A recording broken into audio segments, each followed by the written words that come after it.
आखिर किस योद्धा ने चलाए थे भगवान श्री कृष्ण पर 12 घातक तीर? क्या हुआ जब महाभारत के युद्ध के बीच में भगवान श्री कृष्ण हो गए लहूलुहान?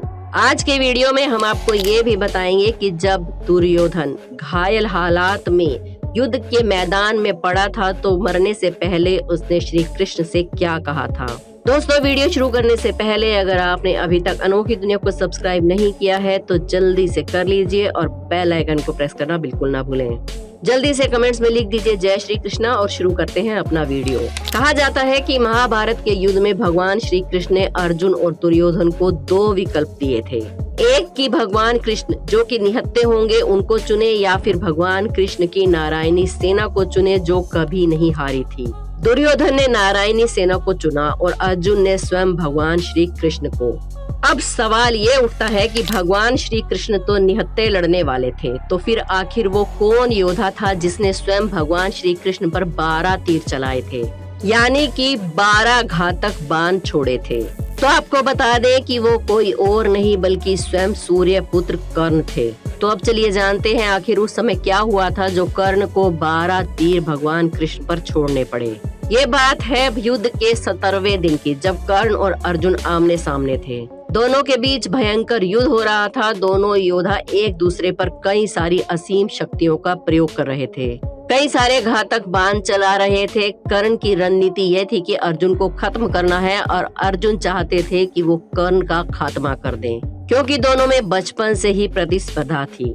दोनों ही एक दूसरे को सर्वश्रेष्ठ धनुधारी मानते थे। फिर वो समय भी नजदीक आ गया जब कर्ण ने अर्जुन को हराने के लिए सर्प बाण चलाने का निर्णय लिया। इस बाण को कर्ण ने कई वर्षों से अर्जुन पर प्रहार करने के लिए रखा हुआ था। वास्तव में ये बाण एक पाताल लोक में अश्वसेन नाम के नाग का था, जो अर्जुन का परम शत्रु था। और उसकी शत्रुता का मुख्य कारण ये था कि खांडव वन में अर्जुन ने उसके पूरे घर को उजाड़ दिया था और जो सर्प वहां रह रहे थे उन्हें वहां से भगा दिया था। अश्वसेन तभी से अर्जुन को मारने के लिए मौके की तलाश में था। कई सारे धार्मिक सीरियल्स में या महाभारत सीरियल में आपने देखा होगा कि तक्षक नाग अर्जुन को मारना चाहता था। महाभारत के विवरण विभिन्न ग्रंथों में उन्हें अलग अलग नामों से दर्शाया गया है। कोई अश्वसेन कहता है तो कोई तक्षक नाग कहता है। मुख्य युद्ध के तौर पर अश्वसेन ने पहले ही कर्ण के बाण को चुन लिया था, क्योंकि वो जानते थे कि सिर्फ और सिर्फ कर्ण ही अर्जुन को मार सकते हैं। कर्ण ने अर्जुन पर तीर चलाया। अर्जुन बाण का रूप धारण किए नाग को पहचान नहीं पाए, जबकि अर्जुन का रथ चला रहे उनके सारथी भगवान श्री कृष्ण ने अश्वसेन को तत्काल पहचान लिया और अर्जुन के प्राणों की रक्षा करने के लिए भगवान श्री कृष्ण ने अपने पैरों से रथ को भूमि में दबा दिया। रथ का पहिया जमीन में धंस गया। घोड़े बैठ गए और अर्जुन के गले की बजाय तीर उसके मस्तक यानी कि उसके मुकुट से छिटक कर धरती पर जा गिरा। इस तरह भगवान श्री कृष्ण ने अर्जुन को बचा लिया। अर्जुन और भगवान श्री कृष्ण रथ का पहिया निकालने के लिए नीचे उतरे तो मौका देखकर कर्ण ने अर्जुन पर वार करना शुरू कर दिया। तब अर्जुन की ढाल और कोई नहीं बल्कि स्वयं भगवान श्री कृष्ण बने। उसी मौके पर 12 तीर यानी कि 12 घातक बाण जाकर श्री कृष्ण के शरीर में धंस गए। पूरी सृष्टि के रचयिता भगवान विष्णु के अवतार स्वयं भगवान श्री कृष्ण ने उन बाणों के घाव को सह लिया। तब भगवान ने अर्जुन को अश्वसेन के बारे में बताया। अर्जुन ने 6 तीरों की सहायता से अश्वसेन के टुकड़े टुकड़े कर दिए और इस तरह भगवान श्री कृष्ण ने स्वयं पीड़ा सहते हुए प्रिय अर्जुन को बचा लिया। तो वो कर्ण ही था जिसके 12 तीरों से भगवान श्री कृष्ण लहूलुहान हो गए थे। वैसे दोस्तों, क्या आपने कभी सोचा है कि इतने बलवान योद्धा होने के बाद भी कौरव क्यों हार गए? अगर दुर्योधन सिर्फ 3 गलतियां नहीं करता तो महाभारत के युद्ध का परिणाम आज कुछ और ही होता। आखिर कौन सी थी वो 3 गलतियां जो पूरे कुरु वंश को भारी पड़ गई? अब इधर उधर की बात ना करते हुए अगर सीधा मुद्दे पर आए तो आखिरी युद्ध भीम और दुर्योधन का था। भीम ने दुर्योधन की जंघा पूरी तरह से तोड़ दी थी। वो खून से लथपथ होकर रणभूमि में गिरा हुआ था। बस कुछ ही समय में दम तोड़ने वाला था, लेकिन भूमि पर गिरे हुए उसने कृष्ण को अपनी ओर आते हुए देखा और बार बार अपने हाथ की 3 उंगलियों को उठाकर कुछ बताने का प्रयास करने लगा। पीड़ा के कारण उसके मुंह से आवाज धीरे धीरे निकल रही थी। ऐसे में श्री कृष्ण उसके पास गए और कहने लगे कि कि क्या तुम कुछ कहना चाहते हो? तब दुर्योधन ने कहा कि उसने महाभारत के युद्ध के दौरान 3 गलतियां की हैं। इन्हीं गलतियों के कारण वो युद्ध नहीं जीत सका और उसका ये हाल हुआ। अगर वो पहले ही अपनी इन 3 गलतियों को पहचान लेता तो आज जीत कौरवों की होती और महाभारत के युद्ध का एक अलग ही निष्कर्ष निकलता। श्री कृष्ण ने सहजता से दुर्योधन से उसकी 3 गलतियों के बारे में पूछा तो उसने बताया। पहली गलती उसने ये बताई कि उसने स्वयं नारायण के स्थान पर उनकी नारायणी सेना को चुना। दोस्तों, ये तो हम आपको वीडियो की शुरुआत में ही बता चुके हैं कि दुर्योधन ने नारायणी सेना को चुना था और अर्जुन ने निहत्थे श्री कृष्ण भगवान को।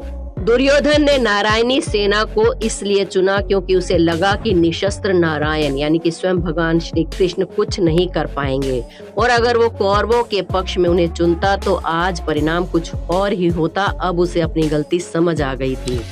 दूसरी गलती उसने ये बताई कि वो अपनी माता के लाख कहने पर भी उनके सामने पेड़ के पत्तों से बना हुआ लंगोट पहनकर गया था, क्योंकि उसकी माता ने उसे कहा था कि वो नग्न अवस्था में ही उसके सामने आए ताकि वो अपनी दृष्टि के संचार से द्वारा बनाई हुई शक्ति से अपने पुत्र दुर्योधन को पत्थर के जैसे शरीर जैसा बना सके, जिससे वो रणभूमि में अजय हो। लेकिन यहाँ पर भी श्री कृष्ण की लीला थी जिसके द्वारा लज्जित होकर दुर्योधन पत्ते लपेटकर माता के सामने गया और उस वजह से उसकी जंघा और मुख्य अंग शक्तिहीन हो गए और उसी वजह से दुर्योधन परास्त हुआ था। तीसरी और अंतिम गलती उसने ये की कि उसने युद्ध में आखिर में जाने की भूल की। यदि वो पहले ही युद्ध में जाता तो कई बातें समझ सकता था और शायद उसके भाई और मित्रों की जान बच जाती। उसे ये पहले ही पता चल जाता कि युद्ध में शुरू से अंत तक अश्वत्थामा को ही सेनापति बनाना था, लेकिन उसने ऐसा नहीं किया। अगर वो युद्ध भूमि में पहले ही उतर जाता यानी कि सबसे आगे रहता तो वो ये जान पाता कि आखिर कौन सा योद्धा कहाँ सही रहेगा, कहाँ पर वो किस योद्धा पर भारी पड़ सकता है। भगवान श्री कृष्ण ने विनम्रता से दुर्योधन की सारी बातें सुनी और फिर उन्होंने कहा, तुम्हारी हार का मुख्य कारण तुम्हारा अधर्मी व्यवहार और अपनी ही कुलवधू के वस्त्र हरण करना था। तुमने स्वयं तो अपने कार्यों से अपना भाग दिखा है दुर्योधन। श्री कृष्ण के कहने का तात्पर्य ये था कि तुम अपनी इन 3 गलतियों की वजह से नहीं हारे, बल्कि तुम अधर्मी हो इसलिए हारे। तुम अपनी ही कुलवधू के वस्त्र हरण करवा रहे थे, तुम पांडवों को नीच दिखा रहे थे, तुम्हें सिर्फ और सिर्फ तुम्हारा अहंकार ले डूबा है। दोस्तों, धरती पर जब भी अधर्म और अत्याचार बढ़ा है तभी भगवान ने अवतार लिया है। अभी तक भगवान ने 9 अवतार लिए हैं, लेकिन माना जाता है कि कलयुग के अंत में भगवान 10वां अवतार लेंगे। भगवान श्री कृष्ण को विष्णु का 8वां अवतार माना जाता है। विष्णु पुराण में भगवान के 10 मुख्य अवतार बताए गए हैं। वो 10वां अवतार कल्कि अवतार होगा, यानी कि भगवान स्वयं धरती पर आएंगे, लेकिन हम स्वयं भगवान को पहचान नहीं पाएंगे और कलयुग के साथ मिलकर हम भी भगवान से लड़ेंगे। हम ऐसा क्यों करेंगे? अगर आप इसके बारे में जानना चाहते हैं तो इस पर भी हमने एक वीडियो बनाई है जो हमारे चैनल पर मौजूद है, जिसका लिंक हम वीडियो के नीचे डिस्क्रिप्शन बॉक्स में दे देंगे। आप वहां से जाकर वीडियो देख सकते हैं। दोस्तों, वीडियो पसंद आई हो तो एक लाइक जरूर करें। हमारे चैनल अनोखी दुनिया को सब्सक्राइब करके बेल आइकन प्रेस करना ना भूलें। कमेंट्स में जय श्री कृष्णा जरूर लिखें। कल फिर मिलते हैं एक और नई वीडियो में। जय श्री